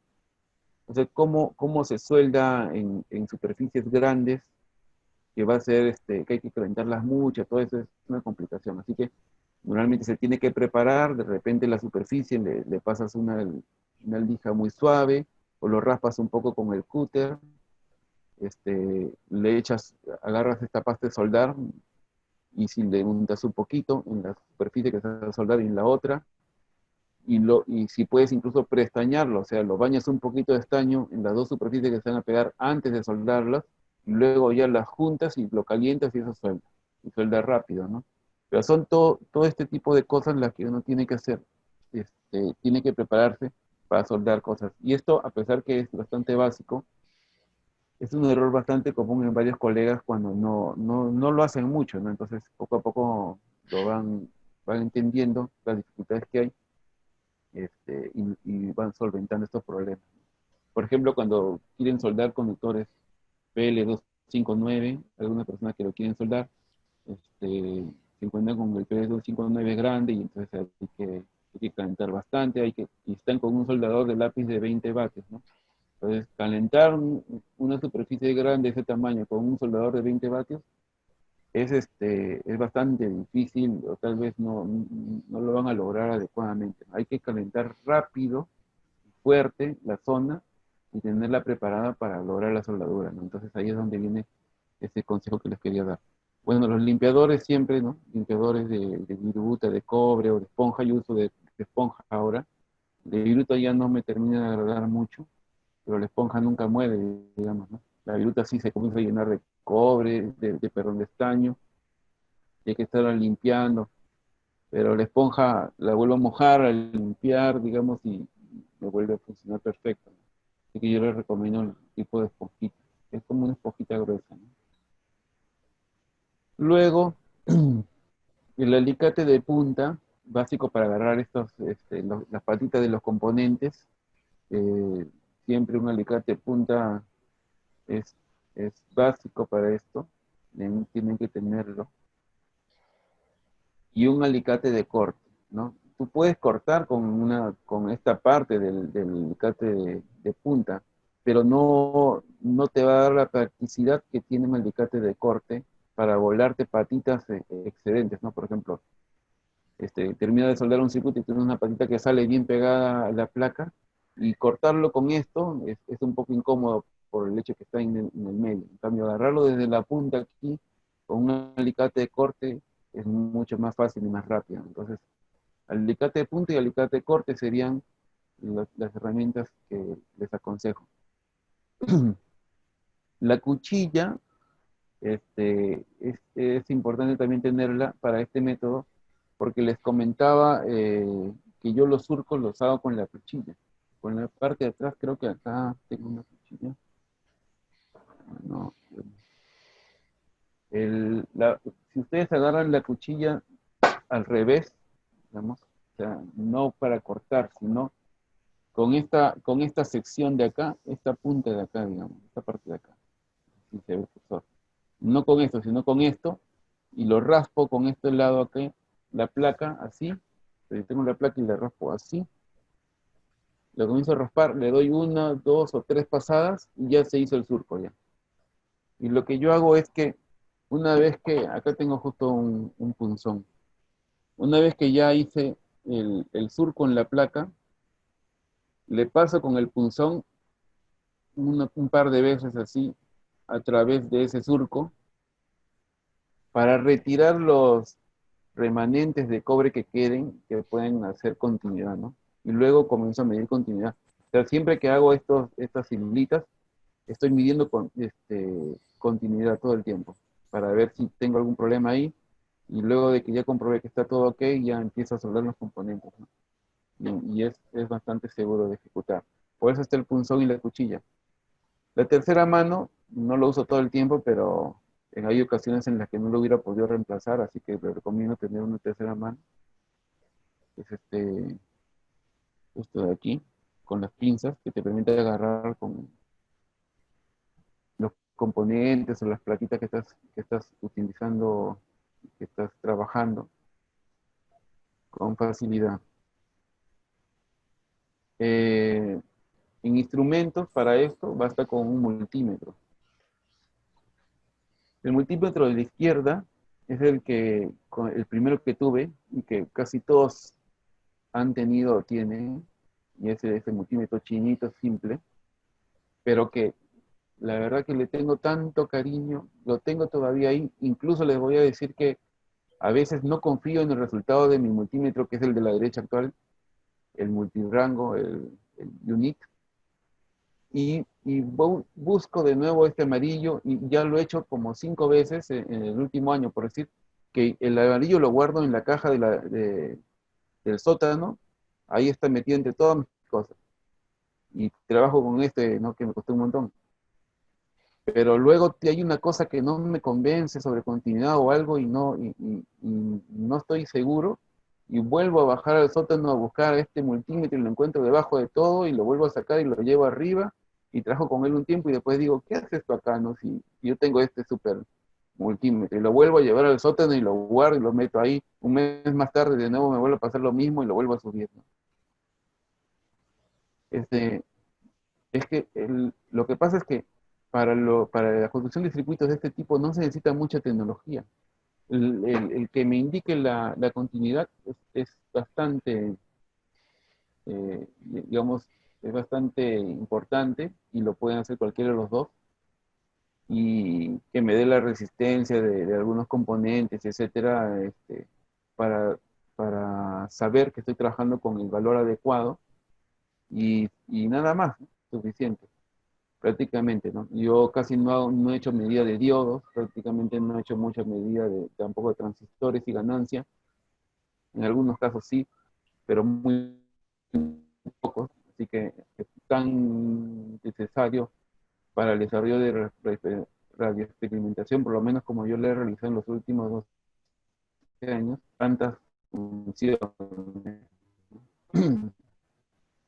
Lo que sí les comento algo que no sé si será un defecto, y es que yo cuando armo circuitos electrónicos, así tenga el circuito 28, 48 resistencias en todo el circuito, antes de soldarlo las mido, siempre las mido.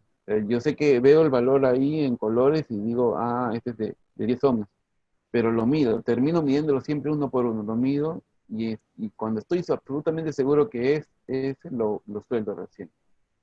Eso me provoca cierta lentitud, pero me da seguridad de que luego no voy a estar dudando de mí mismo y lo que he hecho y revisar componente por componente, porque cuando algo falla, comienzas a mirar de nuevo, no, este está bien, no, este está bien, y tienes como 50 componentes que darte cuenta cuál es el que es peor. Pero cuando lo compré uno por uno, entonces ya no me sucede. Y bueno, siempre es bueno, este multímetro de la derecha mide capacitancias altas, ¿no? Y también mide frecuencia. Entonces puedo medir hasta 10 MHz en la frecuencia. Como casi todos los circuitos de HF que yo trabajo están por debajo de los 10 MHz, entonces me sirve. Y ya no tengo que sacar mi frecuencímetro, ¿no? Más grande. Entonces esas son algunas de las ventajas que tiene este tipo de multímetros más completos. Ahora, espero no estar aburriéndolos mucho. Quiero comentarles ya prácticamente para terminar cómo encaro yo el montaje de un circuito pequeño, ya con este estilo. Aquí está 2 esquemas electrónicos que he encontrado para una interfase de control CAD para el Yaesu, FT840 en este caso. Aquí a la izquierda, bueno, los dos son prácticamente lo mismo. Tienen algunas diferencias nada más. Pero yo a la izquierda, vamos a hablar de la izquierda. La conexión hacia el RS232 o el RS232 aquí, ¿no? Que es el serial, se hace por medio de dos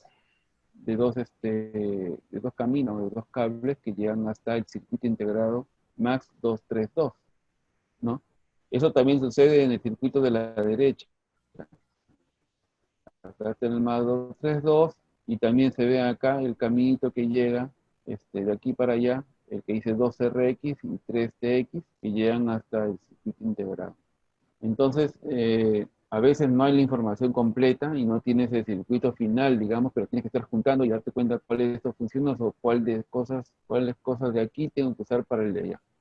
Y es lo que sucedió aquí, ¿no? Aquí, por ejemplo, usan también una sección, un circuito para hacer Charlie Whiskey. Aquí, esta es con este optocoplador, me parece que es. Pero que en el circuito de la izquierda no es necesario, porque no lo van a trabajar así. Así que, si ustedes se dan cuenta, acá hay un detalle. Este circuito integrado, a pesar que parece estar dibujado casi como en la realidad, o sea, está dibujado rectangular, largo y más o menos en su proporción, no está dibujado en orden, digamos. Esta que está aquí no es la pata 1, y esta no es la pata 2, ni esta es la pata 3, y así, ¿no? Aquí llegamos incluso, normalmente se cuenta de la izquierda y después bajas y subes. Aquí tenemos la pata 3 y 14 que en realidad deberían estar del otro lado, ¿no? Y aquí, peor, acá ni siquiera te dicen qué número es la pata. Entonces, al ser un dibujo de este tipo, un esquema electrónico de este tipo, no te sirve a priori para poder hacer tu esquema mental o desarrollarlo en insecto muerto, ¿no? Así que tienes que investigar un poco y me pongo a darme cuenta de cómo trabaja el MAX 232 y dónde lleva la alimentación, ¿no? Acá, por ejemplo, pueden ver que aquí dice 5 voltios y por acá le llega la alimentación al MAX 232. Y en el caso del circuito a la derecha, le ponen un regulador, o sea, lo alimentan con otro voltaje y le ponen un regulador 7805 para que te dé los 5 voltios que sí van a llegar aquí al circuito integrado. De la misma manera que acá van a llegar, pero para eso hay un circuito adicional, que es un regulador de voltaje. Entonces, juntando las ideas y viendo un poquito cómo se configura esto, llego a lo siguiente. Esta foto, no le quería hacer más bonito ni nada, sino que exactamente la foto que utilicé previo a la construcción del circuito que les he mostrado, para ordenarme un poquito antes de la construcción en Deadbook modificado, digamos, o con islas, como lo llaman, ¿no? Aquí está, en la parte de aquí de arriba, esto es el regulador. Pero ¿cuál es la diferencia? Que yo ya lo dibujo, o sea, dibujo el esquema electrónico como si ya lo fuese a construir, con las patas en la posición en la que existe. O sea, esta es la pata de llegada de voltaje en un regulador, llega por aquí, esta pata va a masa y esta pata es la que me va a dar el voltaje que indica el código, o sea, 0,5 voltios. Me da los 5 voltios acá. Y esos 5 voltios se los tengo que dar a la pata 16 de este circuito integrado, ¿no? Que ya lo averigüé. Entonces yo lo dibujo así. Acá hay un condensador que va hacia tierra, que conecta esto con tierra para estabilizar el voltaje, otro también que va hacia tierra, por eso está en el aire. Y aquí entre la pata 1 y la 3 tengo que poner un condensador electrolítico, entre la 4 y la 5 otro, entre la 5 y tierra tengo que poner otro. Y aquí viene la parte que es más o menos la parte amarilla, lo que hemos estado comentando sobre las cifras, ¿no? Como yo tengo que traer un cable desde afuera hasta este componente, si lo sueldo al aire, o sea, en la patita lo puedo soldar, pero va a estar al aire. Aquí también lo voy a soldar y si lo sueldo a la pata va a estar al aire. Igualito a este con estos dos, ¿no? Entonces lo que yo hago es cuando identifico que hay lugares en los cuales puede haber una tensión del cable o del componente, es hacerle un rectángulo, digamos, de cobre especial, así con la cuchilla, para que se puedan soldar a la superficie de cobre y el cable a la superficie de cobre, y entonces yo tengo esta estabilidad y no tengo problemas de rotura, ni digamos de fatigamiento de los componentes del cable cuando esté ya en uso. Entonces, esto de acá tendríamos que verlo cómo queda en la realidad, ¿no? Aquí he puesto uno al lado del otro, incluso tienen un tamaño parecido, y podemos ver arriba, aquí, el regulador de voltaje. El regulador de voltaje tiene la pata central, la masa, o sea, la placa virgen, y tiene la pata de salida de voltaje soldada a un cuadrado hecho en una isla de cúter, con el cúter, ¿ven? Todo esto es un cuadradito que se ha formado fácilmente, ¿eh? No es complicado. Pongo una regla, y luego raspas un poquito de primero despacio para que no se corra, y después vas agarrando un poquito más fuerte y sale rápido el cobre. También lo pueden hacer si quieren con un Dremel esta rueda de cortar, pero es un poquito laracoso, va a botar bastante polvillo, la placa de la calita, y va a hacer ruido, ¿no? Yo un poquito, casi todos los métodos de construcción que utilizo son silenciosos, porque cuando yo empecé en el desarrollo de este hobby, mi hijo acababa de nacer, mi primer hijo encima, entonces todos andábamos siempre preocupados de que duerma bien, y todo esto, que no haya ningún ruido. Mi esposa me gritaba cuando yo hacía un ruido, y entonces, y la atención del primer hijo, entonces es bien complicado, así que casi todos mis métodos son súper silenciosos. Incluso a veces cuando hago huecos a plástico lo hago con ese punzón que han visto, lo caliento y le hago el hueco así plan, ni siquiera prendo el taladro. Cuando son huecos pequeños, ¿no? Entonces, ese es un poco. Esto, entonces lo hago con el cúter y no de ruido.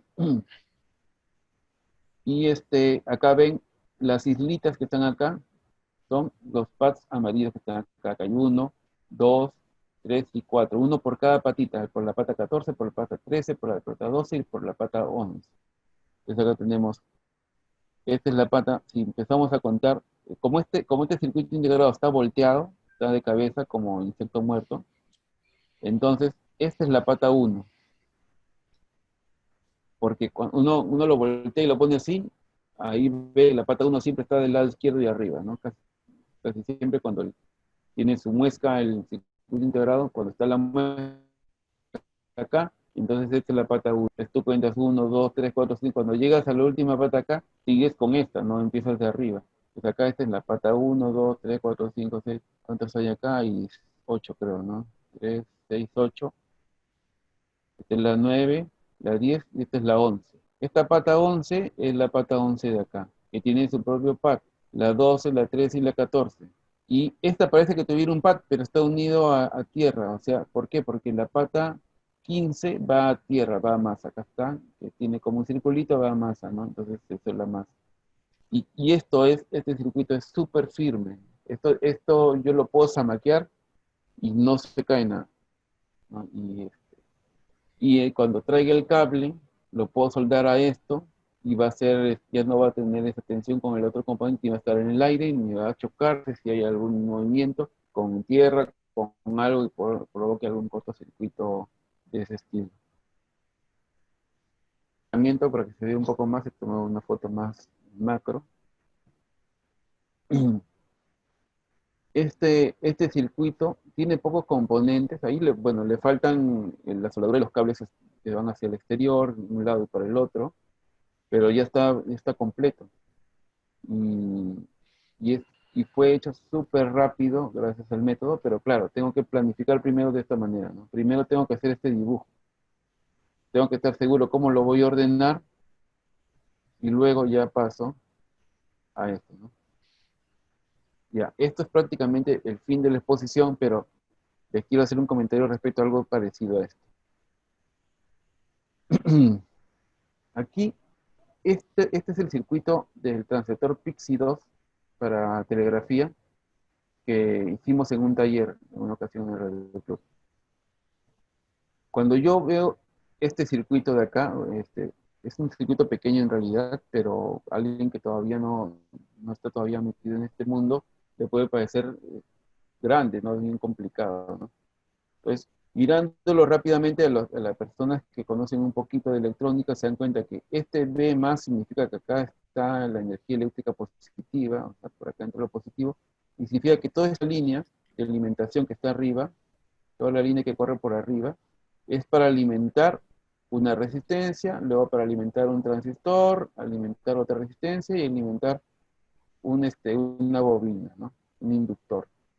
Entonces, cuando yo armo un circuito electrónico, puedo hacer un símil a lo que se llaman los protoboards. O sea, puedo hacer una línea de alimentación de voltaje larga con un solo surco y ayudarme a eso para armar rápidamente el circuito como ocurre acá.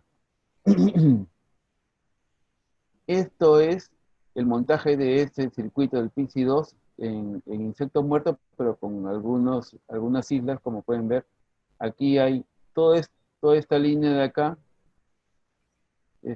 ayuda a llevar el voltaje, porque ven, acá hay un cable rojo que llega y se suelda aquí porque le da, toda esta línea tiene los 9 voltios, me parece que usa este transistor, o 12, no me acuerdo.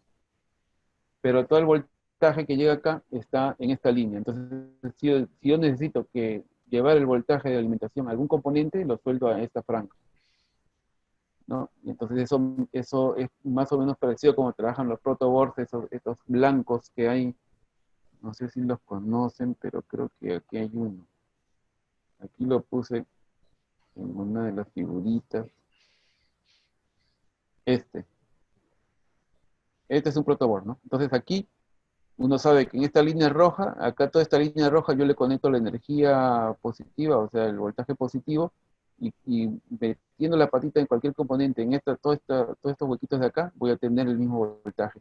Y en la parte azul, yo le pongo tierra, y entonces todos los que quiero mandar a tierra lo pongo acá, o etcétera, ¿no? Ya uno lo trabaja como lo quiere.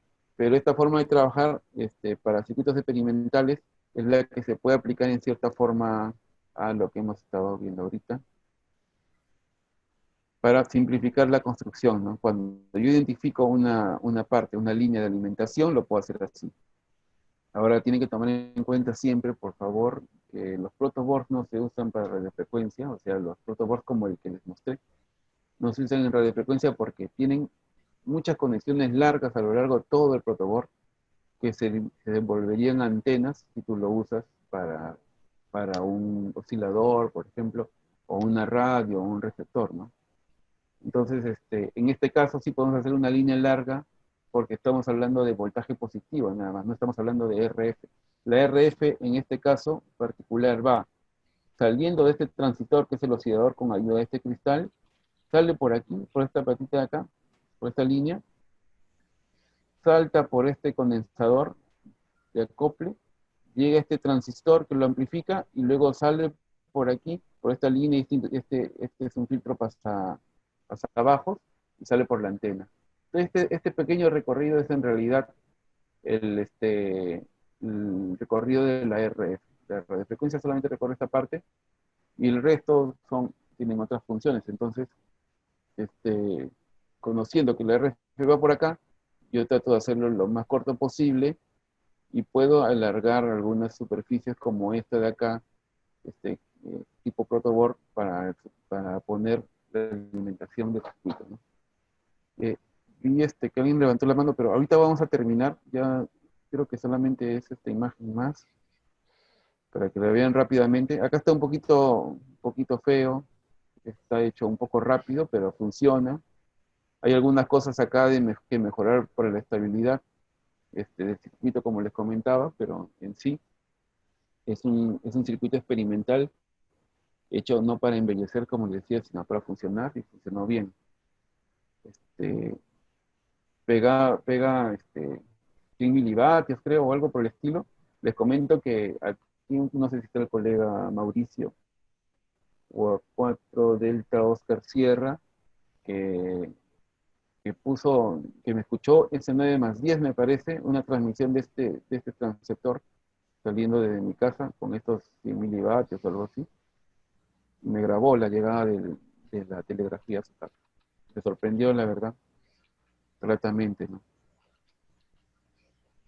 Bueno, eso es todo. Espero que les haya ayudado en algo, ¿no? En los conceptos que tienen para enfrentar los circuitos.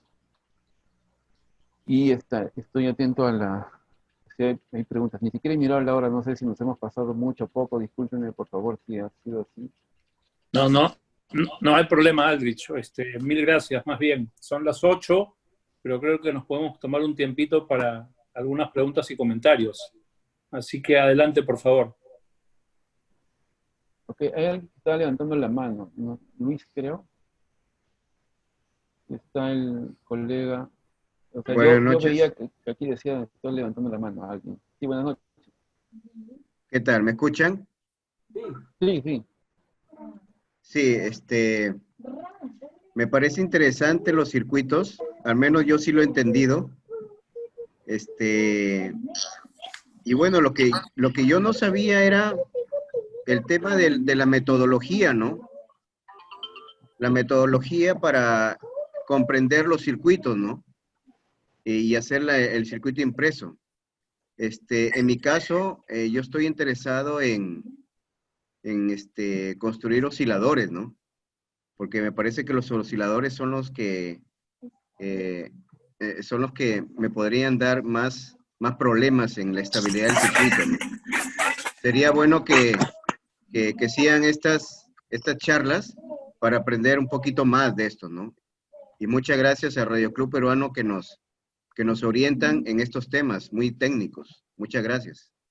De acuerdo, las gracias a ustedes por participar. Guillermo, excelencia, o 4DTU está levantando la mano.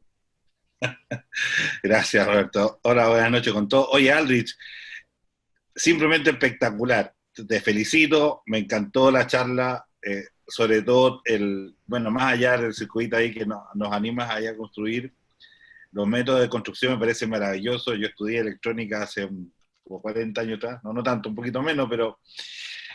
Y de verdad que me has llamado nuevamente a ese deseo de poder meter las manos ahí con las placas y hacer esos métodos que son súper ingeniosos, me parecen espectacular.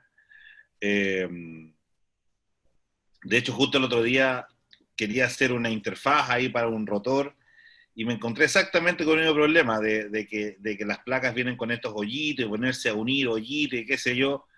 Al final como que me anduve medio así como, no, esto no va a resultar, y estéticamente no me gustaba cómo estaba quedando. Dije yo, no, tengo que buscar otro método y ahí quedó mi proyecto, con todos los componentes comprados, y la verdad es que con estos métodos que comentaste muy simples, ¿no es cierto?, del bicho muerto y los similares, me abres todo un camino de poder hacerlo nuevamente de forma tan simple que parece casi irrisorio, pero magnífico. Así que te felicito nuevamente, me pareció excelente, y de verdad que me has animado nuevamente en ir ahí a buscar mi cautín, comprar una placa y empezar a experimentar. Así que muchas gracias, Aldrich. No tienes por qué, exactamente eso es lo que quería lograr. El problema que tienes tú es el que tenemos todos todo el tiempo. Necesitamos sacar un circuito pequeño, a veces tiene 5 o 6 componentes nada más, pero nos quedamos trabados a veces por la manera de hacerlo. Me ha pasado un montón de veces. Ya en los últimos años es que ya comienzo a aplicar este método, pero he tenido un largo periodo en el cual no tenía bien idea de qué hacer y era bien frustrante. Entonces, esta es la idea de un poquito de hablar de esto, ¿no? Qué bueno que te haya servido de verdad. Eso ya para mí justifica todo el esfuerzo. Pero... Hola, Aldrich. Aquí Pedro. Sí, adelante. Pedro, ¿qué tal? ¿Qué tal, Aldrich? Saludos después de mucho tiempo. Oye, gracias ahí por toda la información que nos has pasado. Sí, yo también he tenido unos circuitos ahí de que en el protoboard funcionaba ya cuando lo ponía en la plaquita ya preperforada, ya no funcionaba. Esto, consulta, para los pads, en el caso que se puede usar o se utilice, ¿cuál es el pegamento que utilizas? Ah, ya, el pegamento es de, ¿cómo le dicen? Súper rápido, el que usan para los zapateros, de que dan 50 céntimos de chiquitito. ¿Un tris? Así como el tris, pero cualquiera de esos de pegado rápido, instantáneo. Esos chiquitos con una gotita o menos. Y queda Superglue. fijo, ¿no? UHU. Ahora, ajá, yo les comento una cosa justo sobre eso, rápidamente, y es que yo siempre he tenido duda sobre varios temas, como no soy electrónico, y ante la duda mejor lo evito, ¿no? Por ejemplo, en el método Manhattan, que está acá, a ver si lo puedo retroceder, ¿no? En el método Manhattan hay muchos componentes, pues, que se sueldan en estas islitas, ¿no? En las islitas que van sobre el cobre, ¿no? Y al hacerlo así, yo tengo aquí masa y aquí puedo tener señal, y acá se forma un condensador, ¿no? Ahí hay una capacitancia parásita que puede ser poca, pero hay, ¿no? Entonces a mí esto siempre me ha producido siempre un poquito de molestia y he tratado de evitar. Por eso es que yo cuando hago el surco a la placa, yo ya no tengo esa capacitancia necesariamente. Un purista podría decir, lo tienes entre los bordes, ¿no? Entre esto y el lado del costadito. Sí, o sea, la capacitancia parásita va a estar siempre presente, pero ya no me parece que va a estar en tal medida como si hiciera casi una placa encima de otra, ¿no? Que es prácticamente la definición de un condensador, ¿no? Así es, mi querido Pedro. Como salías con el nombre Rosa, Soy yo. Te parece a Pedro, la señora Rosa Mercedes. Espero haber respondido a tu Por duda, favor. Pedrito. Gracias, Guillermo. Gracias, Aldrich. Es que yo todavía no Aldrich. empiezo y ni siquiera conozco los instrumentos, las herramientas. Así que él es el experto. Ya ha hecho sus varios así. Desde lo que tú has hecho también le he visto varios. Claro, sí, Pedrito te va a ayudar a Sí, conocer todas las herramientas. Yo decía, ¿qué hace tanto desorden? Decía, y ahora me va a tocar a mí. Muy bien. Sí, claro. Aldrich. Sí, Bien, adelante. Listo. ¿Algún otro comentario? Habla justo. Buenas noches. Aldrich, Buenas noches, adelante. felicitaciones. Hay dos comentarios. A ver, adelante el primero que dijo buenas noches. No, ¿qué pasa, colega? Yo espero. Ya, Ok. Aldrich, felicitaciones por la exposición. Muy, muy interesante. Quería yo saber qué posibilidades hay de que nos facilites para hacer pruebas en los métodos que tú has explicado, ese transceptor Pixie 2 para a modo de práctica y experimento hacerlo, ¿no?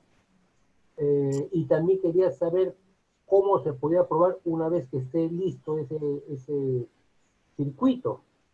También quería comentarte si tú conoces o has utilizado el programa para hacer circuitos impresos que es el Eagle. Eso facilita, y hay una cosa importante, digo esto porque yo trabajaba hace 5 años en eso, utilizar el Proteus. El Proteus nos permite hacer el circuito y simularlo. Claro que eso va orientado más para los microprocesadores, microcontroladores en este caso, pero un circuito que no contenga un microcontrolador, sí se puede simular ahí y uno podría ver lo que tú justamente estás diciendo, ¿no? De que funcione antes de que se haga en la realidad, ¿no? Cosa que con certeza se pueda hacerlo. Gracias. Sí, gracias por tu comentario. Yo he usado el Proteus, el Eagle, el Multisim, he usado varios de esos. Ya ahorita creo que el último que tengo ahí es el Multisim, pero encontraba, o sea, para lo que yo quería saber de radiofrecuencia, no me daba necesariamente la información exacta, ¿no? O sea, funciona con circuitos electrónicos bien, o al menos para mí, tal vez no conozco tanto del software, pero cuando quería simular cosas de radiofrecuencia, o sea, efectos que se producían, inducciones y todas estas cosas así, no llegaba a funcionar muy bien, ¿no? Y no, entonces, bueno, como no me daba la información, es que comencé a construirlos, o sea, yo ya no probaba, sino que más que los construía de frente. Y no he tenido mayores problemas, ha sido más gratificante llevarlos a cabo directamente, ¿no? Ya comprendo. Y con esto de que nos podrías habilitar el circuito del Pixie 2, Ok, sí, con eso, olvidaba, perdón. El canal de YouTube del Radio Club Peruano tiene dos videos que hablan de la construcción del Pixie 2 en 2 sesiones que yo di. Ahí lo puedes encontrar, incluso sale en pantalla completa los circuitos, y se ve cómo se armó y cómo se probó. Ahora, si después quieres que te alcance el circuito, lo tengo, o sea, esa presentación la tengo y ya nos ponemos en contacto por intermedio de Roberto. correcto, muchas gracias. De acuerdo. ¿Viste el chat de Aldrich? Hay un comentario, dice Omar, dice, estuvo interesante la charla, me gustaría montar el filtro pasabanda señalado.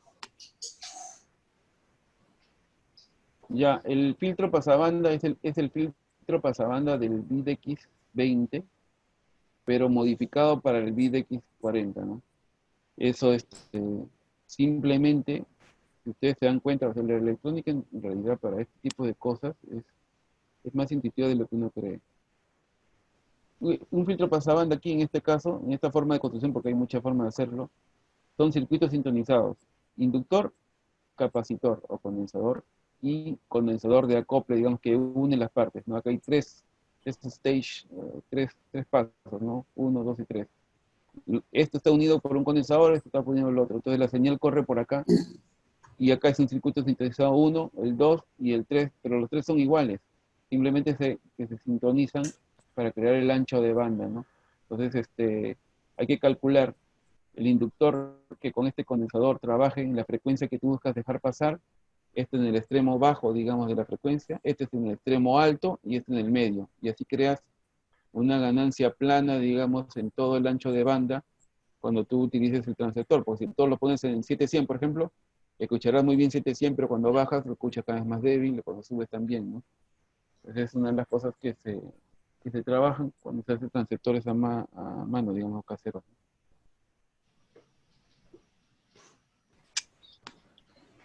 ¿De acuerdo? ¿Algún comentario más?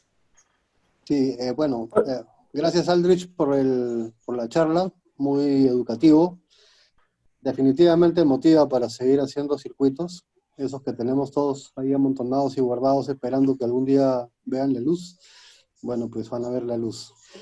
Respecto a lo que tú estabas comentando de los pads sobre el circuito, habría que hacer un experimento para medir qué tanta capacitancia se genera en los dos métodos, ¿no? Entre formar un surco y poner y medir ahí, y qué pasaría si tú pones el pad y mides la capacitancia que se genera entre los dos.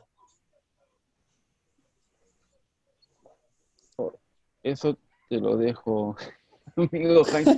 De hecho que es un poquito complicado, Eso sería pero complicado, sí, sería el uso de un osciloscopio, pero muy complicado. Sí, claro, mira, esa, esa, yo esa clase de un experimento tiene comentario. que ser hecha con por alguien que tenga el instrumental correcto, ¿no? Yo lamentablemente no tengo la herramienta para hacer eso, pero queda la duda, ¿no? Porque tal vez la capacitancia que se genera sea despreciable, no sea tan grande como para generar alguna interferencia notable. Mira, debe ser despreciable para que este colega, el Alfa Alfa 7 Eco, que es un supermaster de este tema, la use tanto y no la abandone. Pero yo sí tengo, digamos, ya es un tema casi psicológico, el hecho de que si yo conozco que un efecto se produce y creo que por lo más mínimo se puede evitar, pues lo evito, ¿no? Y además está en concordancia con el método que más me gusta y me parece más fácil de hacer que andar haciendo pads que hay que pegar, ¿no? Ahora, hacer un Claro. pad de cuando en cuando, por ejemplo, para la parte de voltaje o energía, no hay problema, porque no creo que traiga mayor problema, tal vez, ¿no? Uno de que otro por ahí, unos dos o tres, ¿no? Pero no trato de hacer superficies muy grandes de eso, porque pienso que se genera un condensador de más capacitancia, ¿no? Y esto te das cuenta de la capacitancia parásita cuando tú calculas el oscilador, y dices, ya, tanto de inductancia más tanto de capacitancia me va a botar esta frecuencia. Lo construyes y cuando lo mides, te bota una frecuencia más baja. ¿Por qué? Por la capacitancia parásita del mismo circuito. Entonces, cuanto más lejos ves que está de lo que tú habías calculado, es que hay más capacitancia parásita. Y esa es una de las razones por las cuales yo un poquito me alejé de esa forma de hacerlo.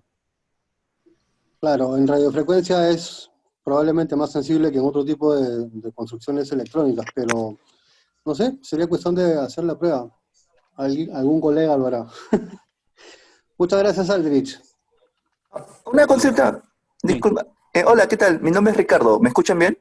yo te Sí, escucho Ricardo. bien, sí. ¿Qué tal? Yo creo que estaba levantando varias veces las manos porque hay una pequeña ventanita, un pequeño recuadro amarillo que para saliendo en la pantalla que indica por favor alejar esta ventana de la aplicación compartida. No sé si a ti, porque tal vez eres el host, no te salía, pero cuando tú explicabas algunas cosas salía esto encima Lo, de algunas, lo bueno, estoy salían viendo, encima y no de sé algunos qué, circuitos. lo estoy viendo ahorita y no sé qué es, y a veces se pone medio transparente. Yo mejor no toco mucho Ay, esto porque no ay, sé cómo será, ya. ya no conozco tanto. Tal vez, Ahorita yo no veo tal vez ninguna tenías. manito. Adelante.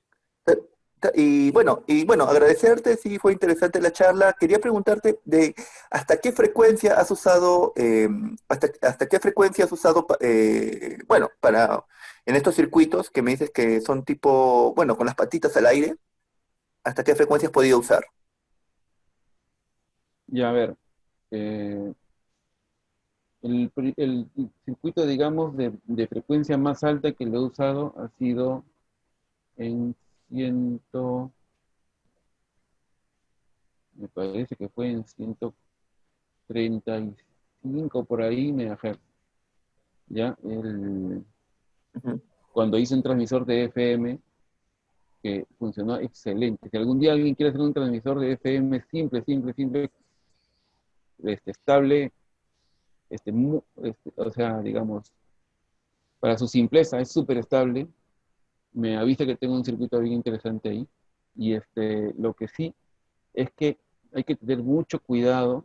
O sea, ahí, por ejemplo, en ese circuito, yo casi todas las condiciones fue con estas divisiones así con los surcos, porque hay que evitar mucho las patas al aire, hay que hacerlo todo muy corto.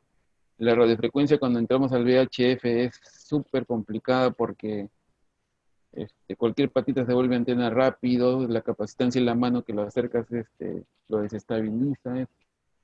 Es bien complicado. Puede ser incluso frustrante para la gente cuando empieza a meterse en eso. Tengo unos amigos que traté de orientar al respecto y terminaron renunciando. Hay que ser bien terco para continuar, pero poco a poco le comienzas a encontrar la maña, ¿no? Tiene sus métodos muy distintos al HF, ¿no? O sea, tiene los principios básicos los dos, pero en la HF no se ven los efectos de forma tan radical como se ve cuando comienzas a tratar con VHF. Por eso es que también yo me dejé de VHF y además porque la HF es más interesante por el rebote ionosférico. Así que ya hace muchos años no hago nada para VHF. Ya, gracias.